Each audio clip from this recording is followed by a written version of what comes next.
Hello, my name is Jonathan Fritz, and I'm the Chief Innovation Officer for Chime. It's my pleasure to welcome everyone to today's Chime Innovation Beyond the Edge. We are in our third season of Innovation Beyond the Edge.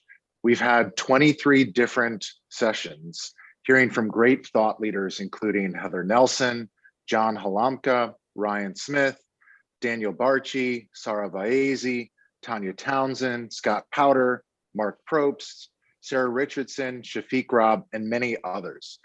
Most recently, we heard from Craig Shedler, the Managing Director of Northwestern Mutual Ventures, as well as Mike Andaris, the Chief Digital Officer from Freighter Health, and how they teamed up to do a reverse pitch competition. Highly suggest that you check that out. All of the previous 22 sessions are available on demand through the Chime website.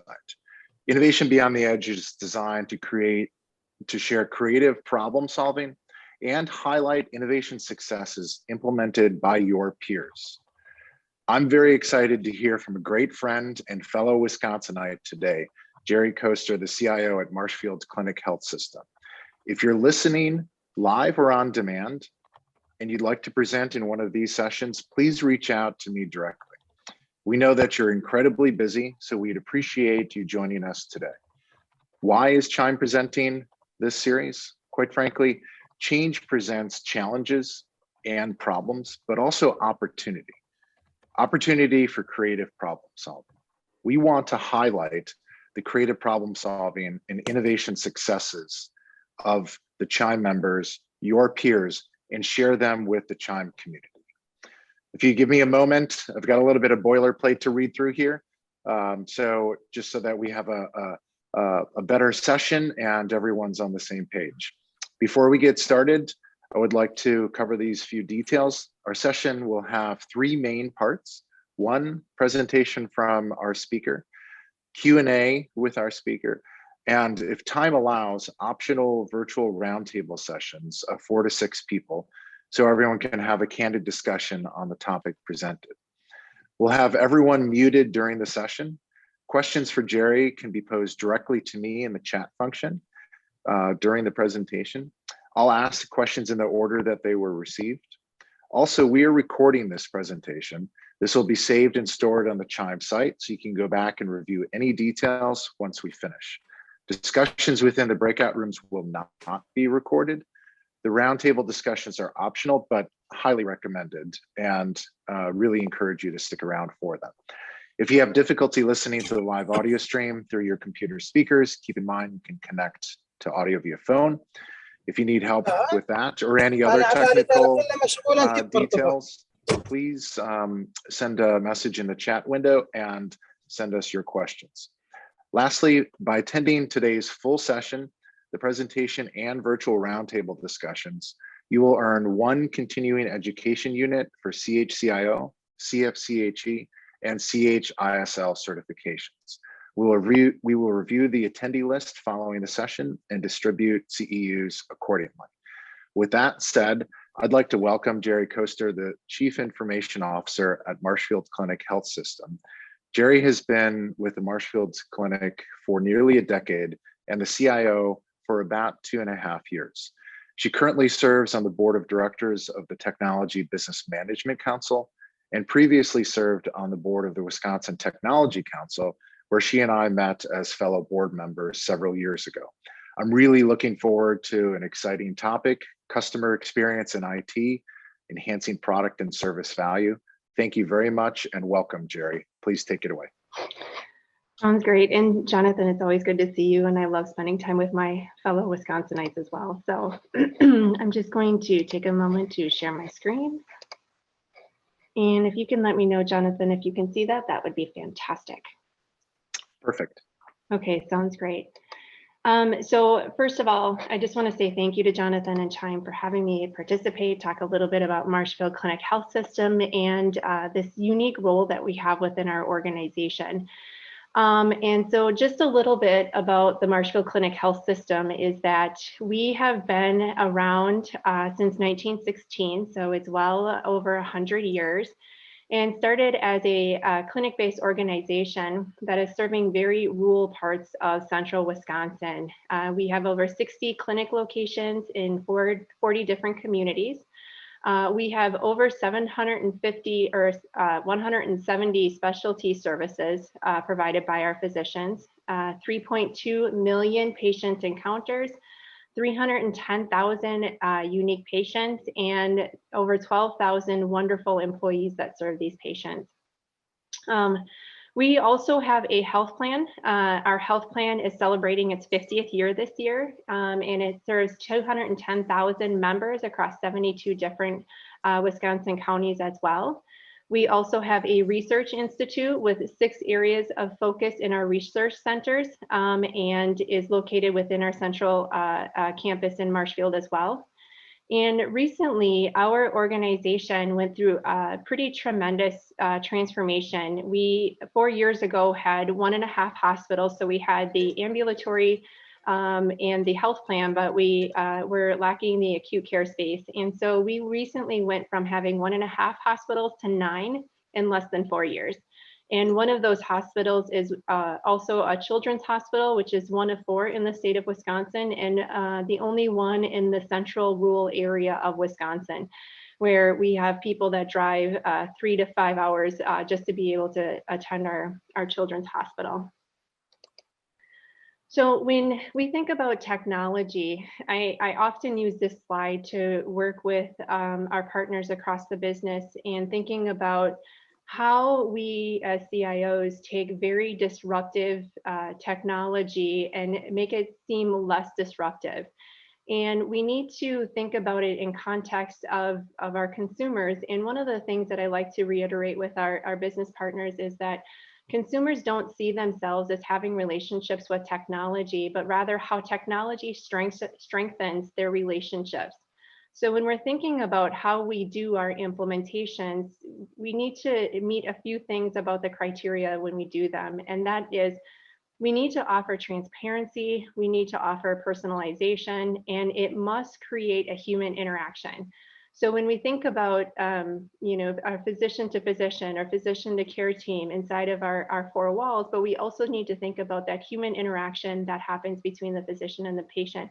And how does technology not be in the way of it, but help facilitate and create that human interaction? And I like to use Maya Angelou, especially when we start talking about this, because I've learned that people will forget what you said, people will forget what you did, but people will never forget how you made them feel. And when we think about technology and we think about our implementation of it, we really need to think about that relationship and how the patient feels with their interaction with us. And so this slide here in particular comes from Gartner. And I like it because it has an interesting view of the ecosystem when it comes to our health system. And when we think about patients and patient care, that gray circle that you see in the center is usually the point of interaction that the patients are looking for us because they have to.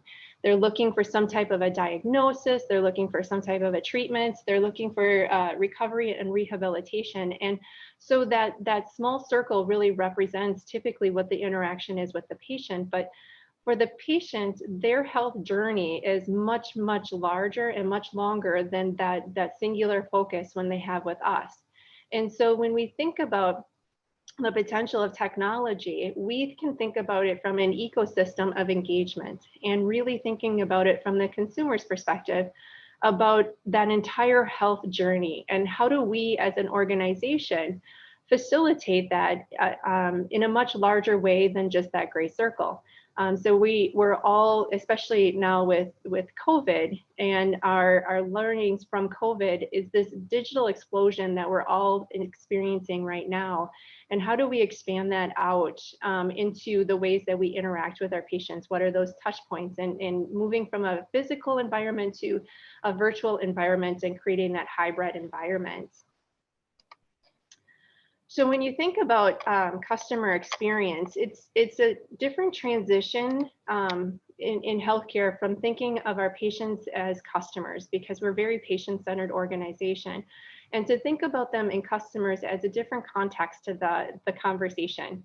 And so we start thinking about things of customer segmentation or channel management and things like that, that a lot of other industries view when they are thinking about their customers. And so Dr. Turney, our CEO, had the foresight years ago to bring in a team that was really focused on consumer and customer experience.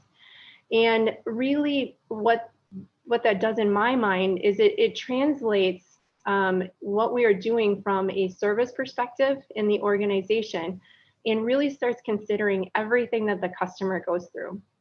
And I know that, you know, when you think about it from a Press Ganey standpoint or a patient experience team, but this is really thinking about it in the journey context of what the patient goes through when they are interacting with us and thinking about it from a customer standpoint.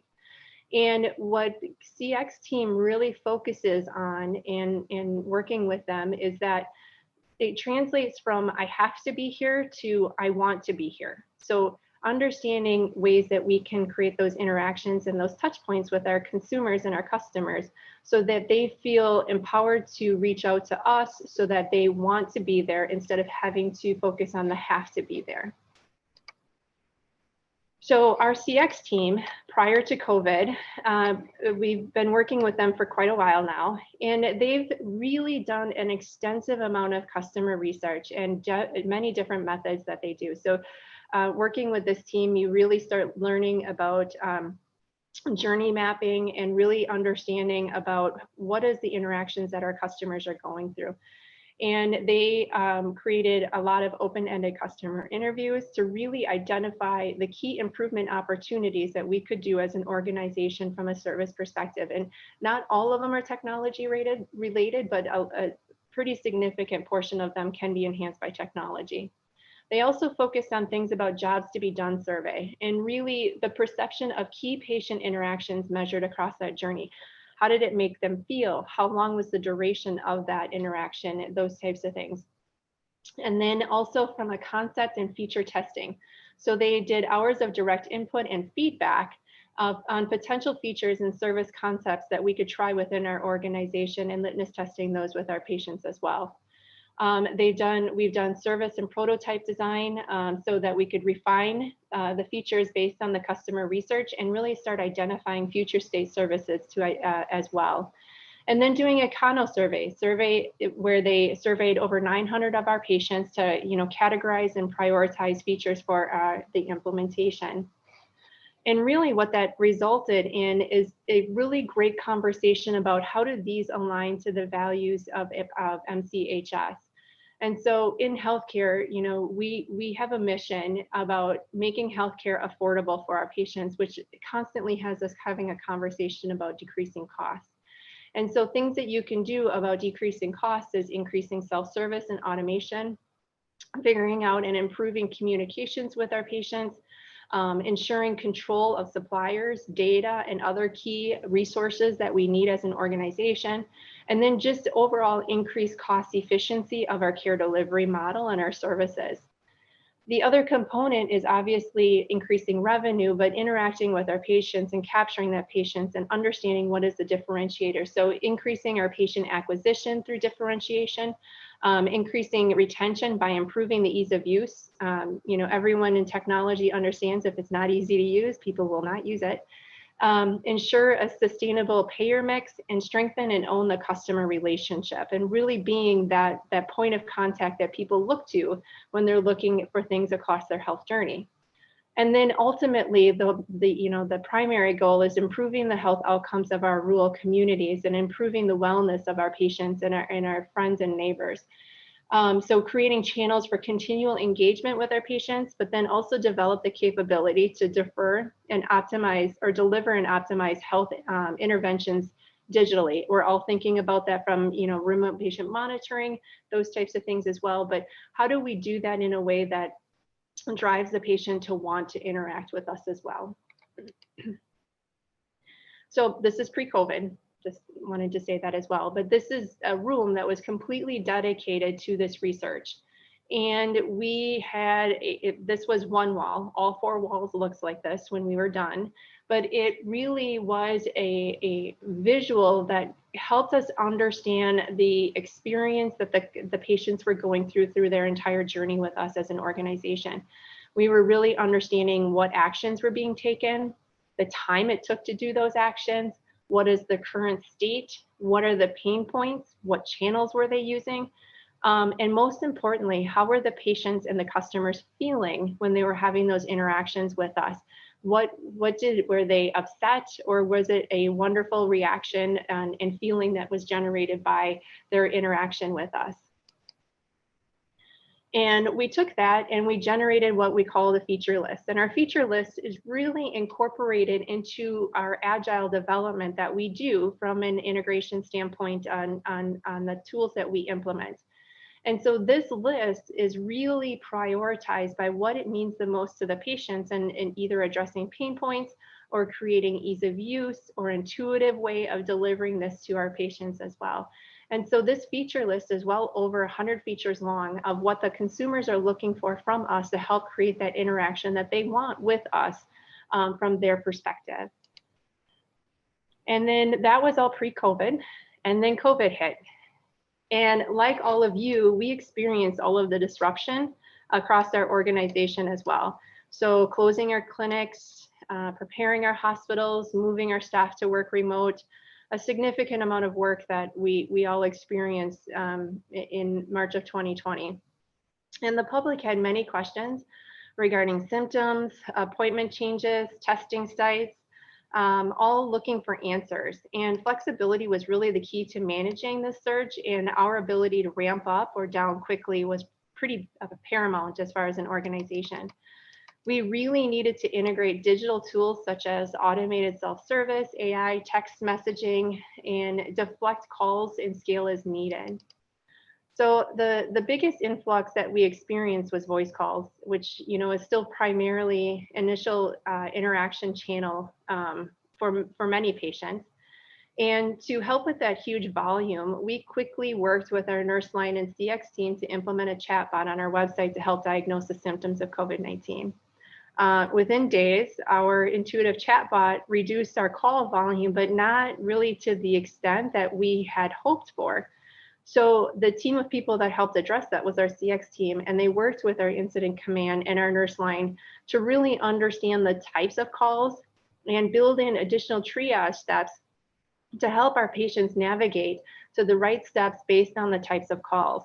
And this interaction is really what had a significant impact on the reduction of calls that we were receiving from our nurse line, because it was much more intuitive and it was much more streamlined internally as well to directing the patients to the right area. We also, as an organization, decided that we wanted to create as many ways possible for our patients to be able to interact with us. And so we decided to release a mobile app. While we do have a portal, we really wanted to create that extra channel for where the patients were that they always have on them at all times. And so what you're seeing here is some of the initial designs that we released with our minimal viable product. And so a lot of the features that I talked about earlier were some of the features that were top of priority for us on this minimally viable product, but they had a new interaction with them that we were looking for during this time of COVID. So when you think about it, we're moving patients and appointments all over the place due to the fact that our clinics primarily had to close for a period of time until we prepared ourselves for COVID-19. And so reviewing, and it created a disruption, but it also created disruption for our patients. And so we wanted to make sure that our patients had availability to easily see when their next appointment was, so that they knew what location, as well as being able to quickly access the date and time to ensure that they knew where they were going. The other thing is that as soon as the vaccines became available in the state of Wisconsin, our call volume again spiked and generated a huge waiting list of patients who wanted a vaccine. At one point, this was well over 10,000 patients in line that were waiting for our vaccine, and we could really only schedule to the number of vaccines our health system would receive, which unfortunately was making our wait list grow. The difficult thing with scheduling all of these patients was the manual work associated to calling the next patients on the list. And sometimes we'd have to leave a message, we'd receive a call back, and we'd return the call. And this was a very laborious process and creating some significant challenges with our call lines and our appointment coordinators. And the interesting thing about it, though, is that we still felt very compelled to ensure that we were serving the patients in the order of the wait list, so that we were taking care of the most vulnerable populations in the order that we were supposed to. And so we created an invitation to the patients through our portal and mobile app when they were next on the list, showing them how to self-schedule for the next available appointment in their area. And so this generated a text message to them, and they were within 24 hours, they were open to being able to schedule their own appointment. And within 1 week, we saved over 900 hours of manual work for our appointment coordinators. Another feature we released in this MVP was our contactless check-in. And this was really to ensure the safety of our patients and employees during the highest surge of our COVID cases in Wisconsin, which was about the November timeframe. But we really wanted the patients to have the ability to check in from a mobile app in their car, so that they didn't have to have that significant interaction with our registration desk and be in the waiting room as well during that period of time. We also had a viewing of results, and this was a highly utilized feature for our patients that helped reduce the number of calls from patients asking for the results, which was tremendously helpful for us. And by looking at all of this, you know, I see this and I think we can do this as a development team, but the point that the CX team plays in this is that they did a fantastic job of understanding our consumers, so that when we implemented this technology, it was very intuitive and very easy to use. There was no interaction that we needed to have with our patients, so that the patients understood how to use these new tools that we were implementing. But the research that they had done made it very simple and easy for them to use. So interesting enough, we haven't marketed the fact that we have this mobile app. And so this is just by seeing it, finding it, using it from that aspect of it. But some of the statistics around this mobile app is that we have about 6,000 monthly active users. We have 2,800 weekly active users and about 800 daily active users on this mobile app. And we have a number of features that are coming out in the next 2 weeks, which is the point where we feel that the app has enough features that we would like to market it. And so we are having the marketing team promote the fact that we have this mobile app. So I'm very excited to see how these statistics go up as well. From a feature usage perspective, which is nice to have, our CX team is constantly looking at ways for us to improve this, as well as being able to understand the utilization of it. And so right now we have about 1,200 appointments booked so far. We have 1,600 appointment check-ins, 76,000 views of test results, 12,000 views of health reminders, 36,000 views of upcoming appointment listings, 4,000 secure messages sent to care teams in the last 2 months alone, 2,200 appointment reminders that patients have added to their own personal calendars, and then 5,400 people have enabled the fingerprint or face sign-in so that they don't have to remember a password.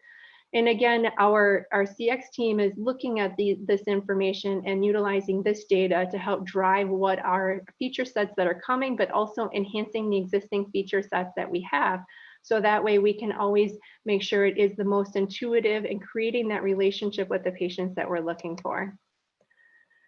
So interesting enough, you know, if I think about the benefit of having the CX team, it's interesting the challenges that we have working with this type of environment. The first thing is that doing it fast enough. These features are fantastic. Our patients are asking for them. And so we are constantly trying to figure out ways to be able to do this faster. And so we're constantly looking at that and waiting to understand how we can incorporate that into the overall picture from a strategic perspective, so that way we continue to move down this path. The second thing is that The feature list that you have is really the customer input on what adds the most value for them. And we are always constantly weighing that up to the capability of what we have to deliver that.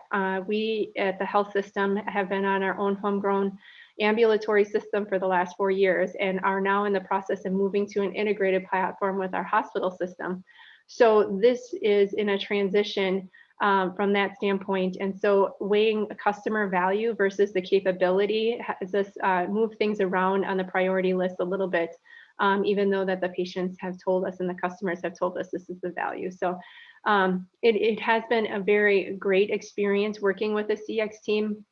And I really value having their input and helping drive some of that value conversation and helping drive the development process that we go through here at the health system.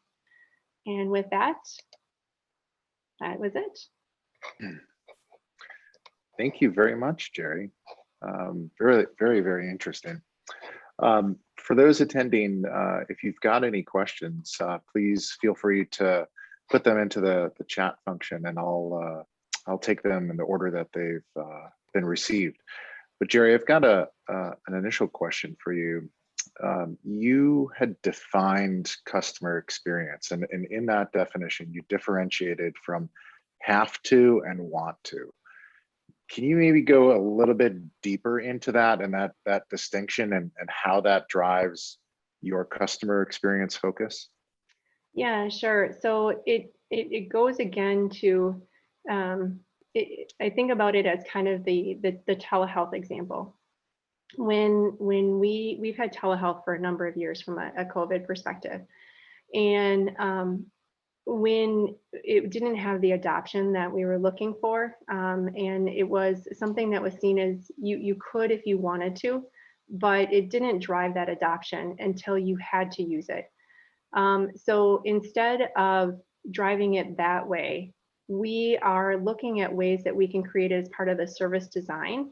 So that way it becomes part of the daily work and the desire to want to utilize that technology instead of having to force people to use it in the way to be able to interact.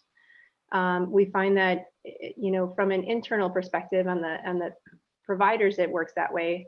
But also from a patient perspective, the patients are going to want to interact in a certain way that's personal to them. And if it doesn't create that personal touch, they are not going to look for it, or they're not going to interact with you until they have to. So it's driving the conversation a little bit differently. You mentioned that 900 hours were saved by your patient coordinators, and certainly that is from the perspective of the health system, and what was saved, the return on investment, if you will, from enacting this. But I've got to imagine that, especially during COVID and people's interest, strong anxiety over being able to get a vaccine and how they interact with your health system, that had to have had a pretty significant impact on the patient's experience with Marshfield Clinic. Can you talk a little bit about that? Yeah, it really did. And I can speak from personal family that experience going through this process with us. And it was very rewarding to make it easier for our patients to do this. And hearing from my grandmother that she was able to get her vaccine in rural Wisconsin before some of her friends out of Minneapolis were able to get their vaccine.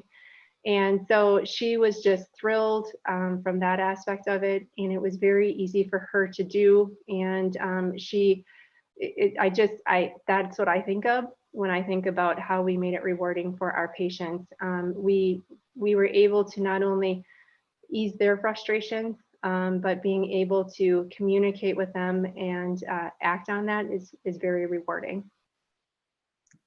That's phenomenal. That's phenomenal. Thank you for sharing your personal experience and with family. I've got a couple of questions. One, I'm kind of smiling at this one because I know some of the history, but which EMR is being used at Marshfield? We are going to Cerner. So we use Cerner in our hospital systems. And so we are moving to that integrated platform, and we will be moving our ambulatory to Cerner as well. Can you give a little bit of the history with Marshfield and things like cattails and such? Yeah, so we've been on our homegrown ambulatory system for the last 40 years. And I like to equate that as we built an EMR, one help desk ticket at a time.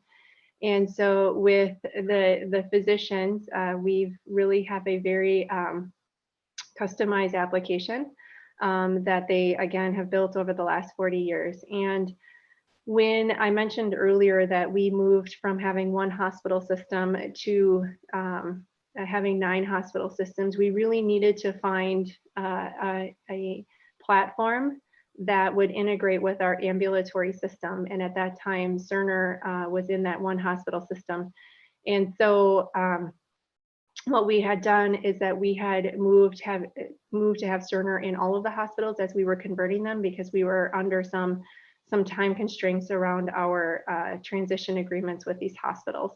So we expanded out Cerner within our organization through that method. And then recently, in the last 18 months, decided that we were going to move to Cerner for the ambulatory system so that we could be on an integrated platform faster, and being able to make sure that we have an open integration strategy as well. So. Excellent. Thank you for sharing. Question and comment from M. Hopkins. Says, really impressive transformational work. How do you see this foundational work informing new models of care going forward? And so I didn't mention this earlier, but the CX team actually does not report to IS, which is so this team that I'm working with is a partnership. And this team actually reports to our Chief Transformation Officer, who is also responsible for our strat plan. And so this team is actually very integrated into how we are redesigning our care models, and is working with our leadership across the organization to really design that from that perspective. And so when we think about working with either like the behavioral health team or primary care, this group is actually very integral to helping us design and taking the information that they're hearing from our consumers and our customers and building it in there. And then really translating that to me, so that way we can also build the technology around it to support that, especially from a digital front. Wonderful. Thank you, Jerry. Question from Lisa Dykstra, another good friend of Chime. She's the CIO at Lurie Children's and a fellow steering committee member for our Innovation Summit, along with you, Jerry. She says, she thanks you and says, really impressive work and congratulations. Can you speak to some of the required team and organization upskilling necessary to ensure these successful initiatives?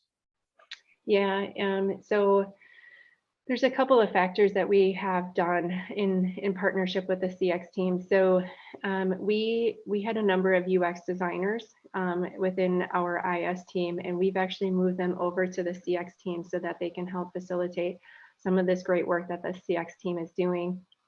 And they've continuously built out their team in order to support the amount of work that they have.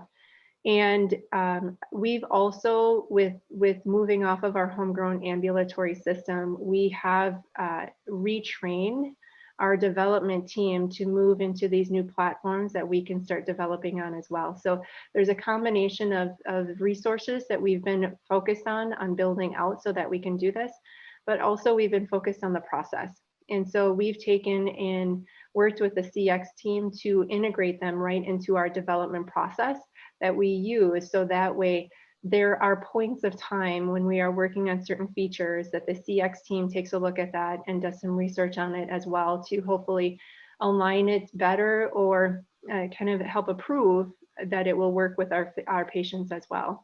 And so we've incorporated them right into the process as well. Excellent. through attending a number of our innovation events, and I know a number of other things that you've been engaged with, that empathy is a very significant component of innovation, as well as really understanding what the customer is going through and anticipating what they're going to go through as they are about to and receiving their care. You mentioned journey mapping and thinking about also that patient journey and reducing stress and anxiety. Can you expand a little bit upon the use of journey mapping at Marshfield Clinic, your CX team, as well as your IS team, and kind of bring that together? Yeah, sure. So I still remember it was in Utah right before COVID. We were there together talking about journey mapping, and it is really working with, and we did an empathy engagement as well. We actually called it an empathy engagement, where we shadowed our patients and actually reviewed with them and understood from their perspective. Again, all of the different interactions that they had from their perspective with our health system through an entire journey. And so there were different types of patients. We looked at different customer segmentations in order to do that. And again, we identified pain points along the way. That sticky basically was just that way of creating a ton of stickies that basically outline where their pain points are, where they were feeling. You have swim lanes associated to that, then we can map it out through the entire process. And what we, by doing that, by shadowing our patients, we were able to quickly start having conversations about the things that we could do to change that, or to fix that, or to improve that. And that, going through that room and starting to categorize each one of those into a feature set is where the IS team was coming into that conversation as well. And that's how we ended up generating out, what is this going to look like and how do we do that? And part of the interaction that we have with that journey map is also when we see things like bill pay, or we see things like pharmacy refill, it's not necessarily that we're developing the whole thing, but how do you create it and incorporate it into the ecosystem that you're trying to build. And so that's where IS and our technical architects come into play. When we're looking and trying to understand where in this point, how do we generate that interaction that we're looking for? Excellent. Thank you very much, Jared. Appreciate it. We're going to transition to our, actually I've got one last comment from Steve. Said that thanks, and really great to hear, doing a lot of the same things at Cook Children's, and essentially giving you some props there as well. And Steve's a great friend of Chime. Appreciate you for joining, Steve. So we're going to transition to our breakout rooms here in a minute. I've got a few announcements first. And when we do transition, you'll get a pop-up, and please accept that to transition to our breakout rooms. You'll have a 1 minute notice before they are finished, which will be at the top of the hour. To maximize your time with your peers, we will not come back to this main session. So a couple of announcements. Chime Innovation is launching an Emerging Ventures program next month. If you're a hospital leader working with any digital health startups, we want to hear from you. Whether you've incubated a new venture, co-created with an outside partner, invested directly with a venture capital firm, or are an early adopter, please message me directly. Next week, we have our Chime 21 Summer Forum on the 16th and 17th. And we've got an innovation track that we're broadcasting live from the Innovation Center at Intermountain Healthcare. So our Chime and Intermountain Innovation Center. We have about 15 to 20 members at each of the 3 sites, DC, Atlanta, Salt Lake City. If you're interested in attending in person, please contact me, but highly recommend engaging online virtually if you're not able to travel yet. On June 24th, so a couple weeks from now, we're hosting an innovation workshop with Medtronic, focusing on using customer experience research to positively impact diversity and inclusion efforts and IT projects overall. So please visit our site to register. Additionally, mark your calendars for our Chime Innovation Summit, September 23rd and 24th in Chicago. This will be a full in-person event, nothing online, and we're very excited about getting back together. Registration will be open tomorrow with limited availability, so please don't wait to register. Thank you again, Jerry. Really appreciate you joining and presenting to us.